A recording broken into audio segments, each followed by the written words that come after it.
They called it the end of a modern fairy tale. The tattoos, the blood rituals, the cosmic connection that had captivated millions.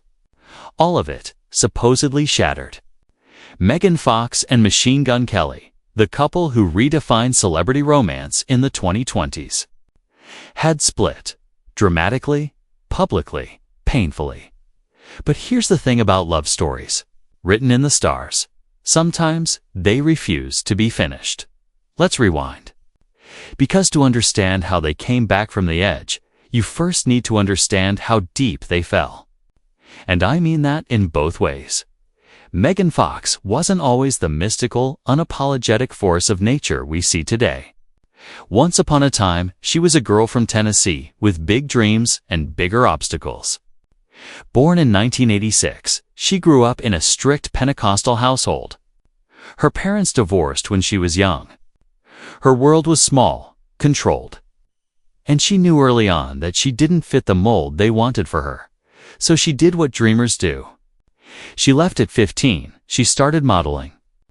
By 16, she was already breaking into Hollywood, taking small roles, grinding through auditions, facing rejection after rejection. But Megan had something that couldn't be taught. Presence, that rare magnetism that makes people stop and stare. Then came 2007, Transformers, and overnight, everything changed. She became a global icon. The poster on every teenager's wall. The face that launched 1,000 magazine covers. But with fame came something darker. The objectification. The interviews where male journalists asked her uncomfortable questions. The industry that wanted her to be beautiful and silent. And Megan? She refused to be silent. She spoke out against Michael Bay. She criticized Hollywood's treatment of women. And for that, she paid the price. She was labeled difficult, ungrateful. Her career took a hit. Roles dried up. The machine had chewed her up and tried to spit her out. For years. She navigated a complicated marriage with Brian Austin Green. They had 3 sons together. From the outside, it looked stable. But inside? Megan was suffocating. She later described feeling like she'd lost herself, like she was playing a role even in her own life. By 2020, that marriage was crumbling.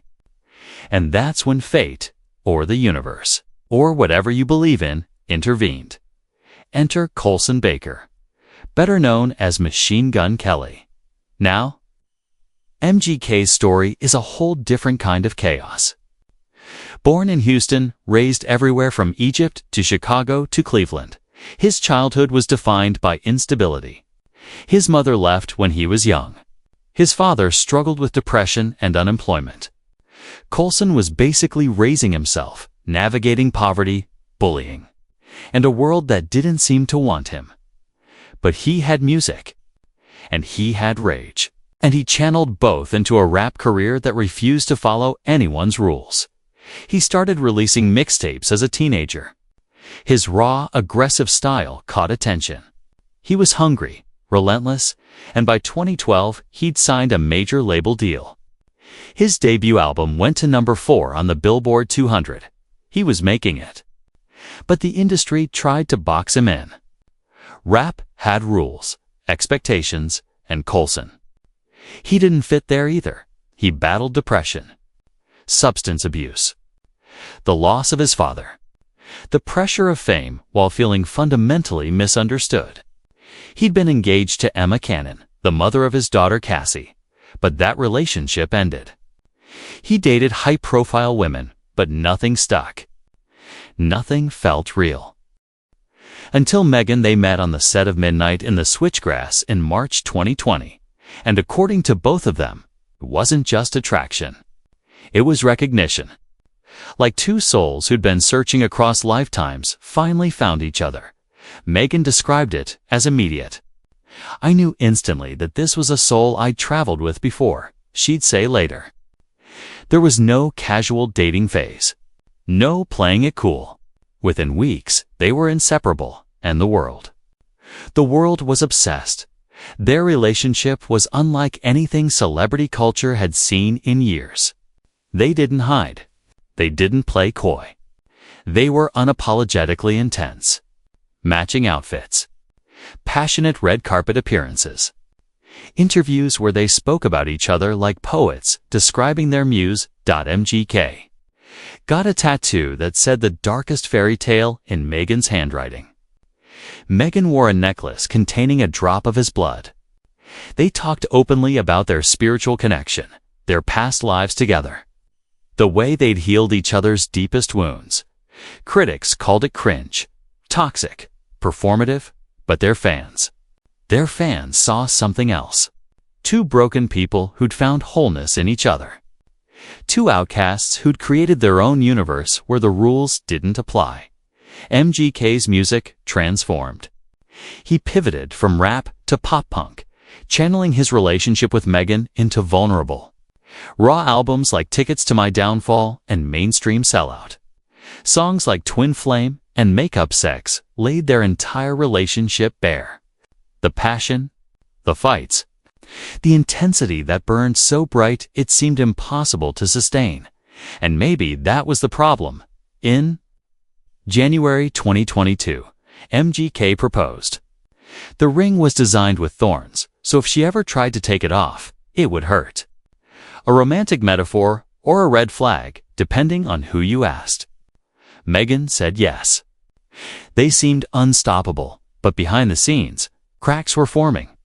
The intensity that made their relationship magical also made it volatile. They fought hard, made up harder. The public saw the highlights, but people close to them whispered about the struggles, about trust issues, about the pressure of living your relationship in front of millions. Then came February 2023, the Super Bowl weekend, and everything fell apart. Meghan deleted all her Instagram photos. She unfollowed MGK. She posted cryptic messages about betrayal, including Beyoncé lyrics. You tried to hide your lies, disguise yourself through living in denial. The internet exploded. What happened? Cheating rumors swirled. Reports claimed Meghan had found something on MGK's phone, something that shattered her trust. Neither confirmed the details, but the message was clear. They were done. MGK looked devastated in public appearances. He performed with visible anguish, dedicated songs to her during concerts, seemed like a man unraveling. Meghan, meanwhile, went silent. She focused on her kids, on healing, on rediscovering the woman she'd been before the fairy tale consumed her. Months passed. People assumed it was over for good. Another celebrity romance that burned too bright and flamed out. The tattoos, the blood necklaces, the cosmic connection, all of it just Hollywood drama. But love, real love, doesn't follow scripts. Reports started trickling in around mid-2023. They'd been spotted together, quietly. No grand announcements. No paparazzi stunts. Just two people trying to figure out if what they had was worth fighting for. Sources close to them revealed they'd been in couples therapy, actually doing the work. Not just the passionate reconciliations they'd always done before, but the hard, uncomfortable work of addressing their patterns, their triggers, the wounds they'd brought into the relationship. Meghan had apparently set boundaries, clear ones, about communication, about respect, about what she needed to feel safe. And MGK, he was listening, actually listening. By late 2023, they were carefully rebuilding. No big declarations. No dramatic Instagram posts. Just ... showing up for each other differently. Then came early 2024. Meghan was seen wearing her engagement ring again. They attended events together. And while they were more private than before, the connection was still visible. Softer, maybe. More grounded, but still undeniably there. Friends of the couple said they'd both changed, that the split had forced them to confront the toxic patterns they'd been repeating. That they'd realized their intensity didn't have to mean chaos. That loving each other deeply didn't mean losing themselves.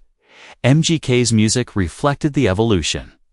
His newer work showed more vulnerability, but also more stability. Less were burning down the world together, and more were building something that lasts. Megan returned to acting with renewed confidence. She spoke about her spiritual journey, about finding peace within herself before bringing that peace into her relationship. About understanding that she didn't need to choose between being the mystical wild woman and being in a healthy partnership by mid-2024. Reconciliation rumors became reconciliation reality. They weren't hiding anymore, but they weren't performing either. They'd found a middle ground. A private space where their love could exist without constant public consumption. And now, in late 2024, they're still together, still engaged, still writing their story, but on their own terms this time. So what does this teach us? That sometimes the greatest love stories aren't the ones that look perfect from the outside. Sometimes they're the messy ones. The ones that break and heal and break again, till both people finally learn how to be whole on their own. Megan and MGK's journey isn't a fairy tale. It's something more real than that. It's two deeply imperfect people choosing each other over and over, even when it's hard. Especially when it's hard. They've been mocked for their intensity, criticized for their public displays, judged for their stumbles. But they've also shown something brave. That you can love someone fiercely and still maintain your identity. That you can break up and still find your way back if you're both willing to evolve. They're matching. Tattoos still mark their skin. The memories of blood vows and thorn rings still exist.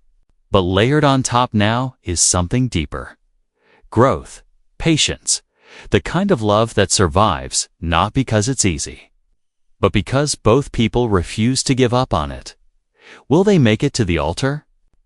Will this reconciliation last? Nobody knows. Not us, not them, maybe not even the universe they believe brought them together. But here's what we do know.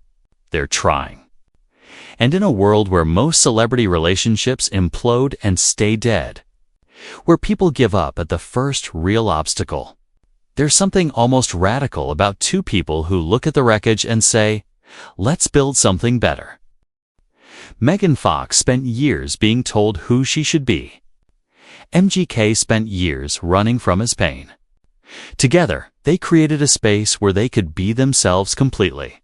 And when that space became toxic, instead of just walking away forever, they chose to rebuild it healthier. That's not weakness. That's not codependency. That's two people who found something rare and decided it was worth the work. Whether you love them or hate them, find them inspiring or exhausting, you can't deny their impact. They've redefined what celebrity romance looks like in the 2020s, made it weirder, more honest, more vulnerable. They've shown their fights and their reconciliations with equal openness. And maybe that's what the world needed. Not another picture-perfect couple pretending everything's easy, but two chaotic humans figuring it out in real time, reminding us that love isn't about finding someone perfect. It's about finding someone whose damage fits with yours, and then both of you doing the work to heal. So here's to Megan and MGK, two twin flames that refuse to extinguish. To love that breaks the rules. Two comebacks that nobody saw coming. Their story isn't over. It's still being written. And something tells me the best chapters are still ahead. If you found their journey as fascinating as I do, hit that like button and subscribe to Luminoir for more deep dives into the stories behind the headlines. Drop a comment below. What do you think? Are Megan and MGK endgame? Or is this reconciliation just another chapter in an inevitable end? I want to hear your thoughts. Until next time, remember that the most interesting stories are rarely the simple ones.